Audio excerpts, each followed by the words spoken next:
I've met with a lot of people that are in the season of transitioning from being a people pleaser to being someone that stands in their truth, sets boundaries, and just doesn't hold back. Like, all of this season is anti-shrinkage. That's what it is. It's anti-shrinkage with some clinical perspective. Since you're here, we probably feel very similar right now. We're probably in the same place where we feel scared, boundaried, hopeful, and just feeling very sacred. Like there's something in us that is worth protecting, that is worth having boundaries, worth advocating, and worth fighting and showing up for. And I know it's not an easy process to get to this point. Probably tried a lot, failed a lot. But we're here, and I want to get into 6 things that I had to move through in order to get to this space.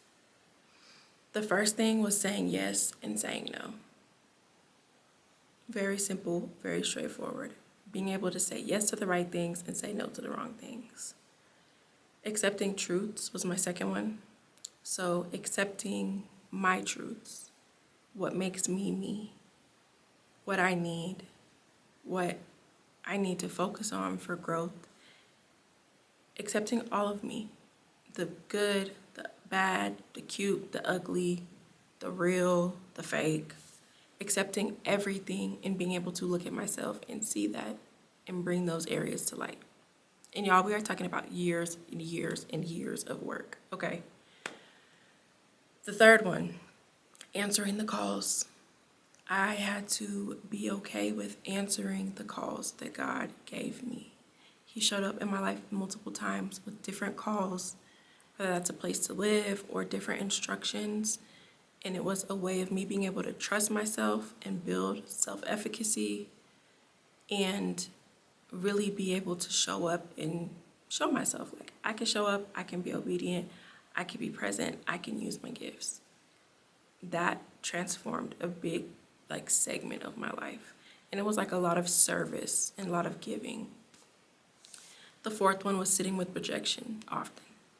I had to sit with rejection very often, and be okay with being in the space of isolation and loneliness over and over and over again through the shedding process.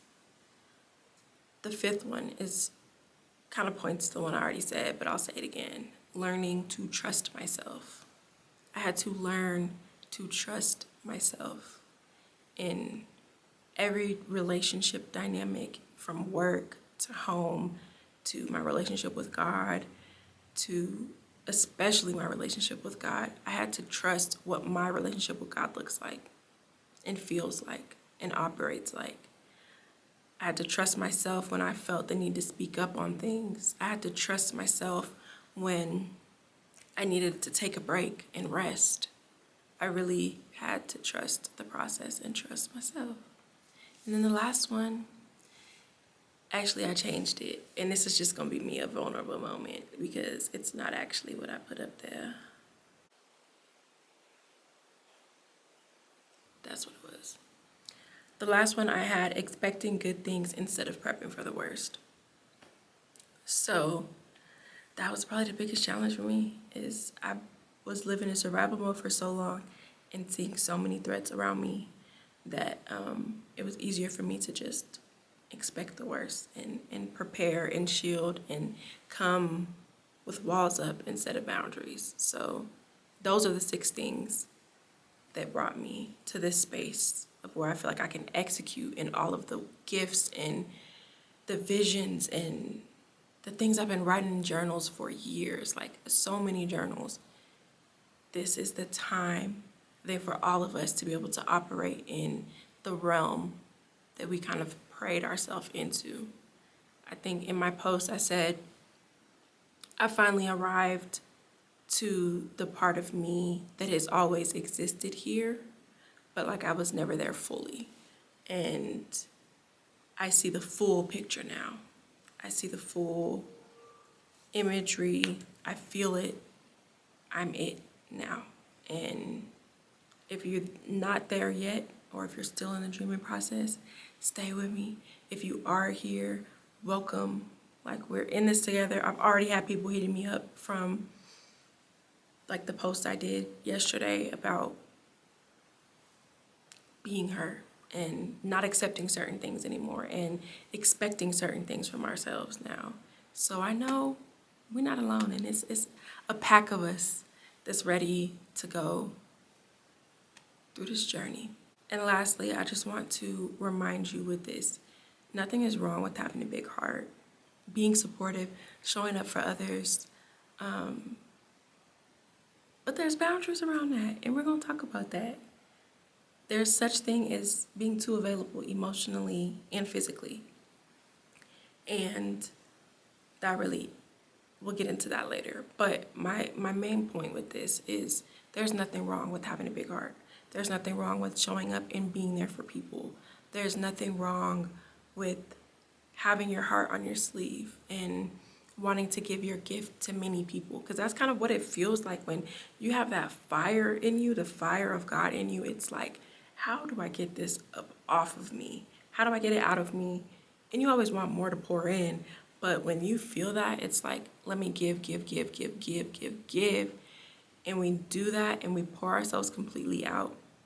And this season, I can only speak for myself. I'm not doing it like that. I'm not operating in that way. I'm still giving, but it's boundary.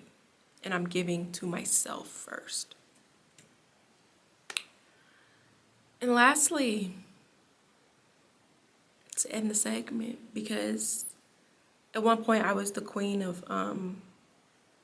Mrs. Excuse, Mrs. I can't do it. And that comes with, sometimes it's not the season 2. But when it was the season 2 and I knew I was hiding, I had reasons why I couldn't show up. And so I'm going to share some with you today of reasons why I could have not showed up today.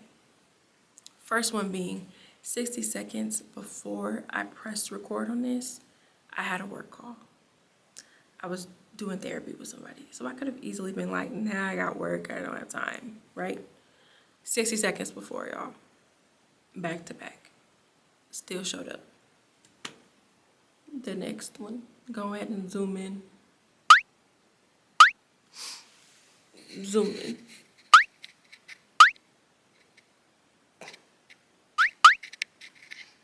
How many times? I'm not a fan of doing videos without being all dolled up and feeling like I am at my perfect 10. Oh, no. On my way over, I realized I had my makeup bag, but I did not have lashes. And to go further, I had lashes that I had my car lashes, but my glue in my car was dried up. I used to not get on camera for stuff like that, like no lie, for real. I used to not get on camera for stuff like that. And then my last one, let me see what my last one is, y'all. Be patient with me. And then my last one is my postpartum body. I'm postpartum. 6 months. And I would have loved to get back on camera when I am back to where I was. But you know what? Messages need to be said, and I got things to do and places to be. So that's it for me this week, y'all. Please stay tuned for what's next, because when I tell y'all, it's some great content coming your way, and I'm not playing no more. And I know you're not playing anymore. It's a difference, right? It's a difference in how we show up. And we're moving with fire, and that's okay. So come on. Let's move into this new season. I pray over this new season that God is wafting. Just feel it. It's here. And I hope that you stay connected. Make sure that you like, comment, subscribe, share with your friends. We're moving through it, and we have arrived. We are here. See y'all very soon. Bye.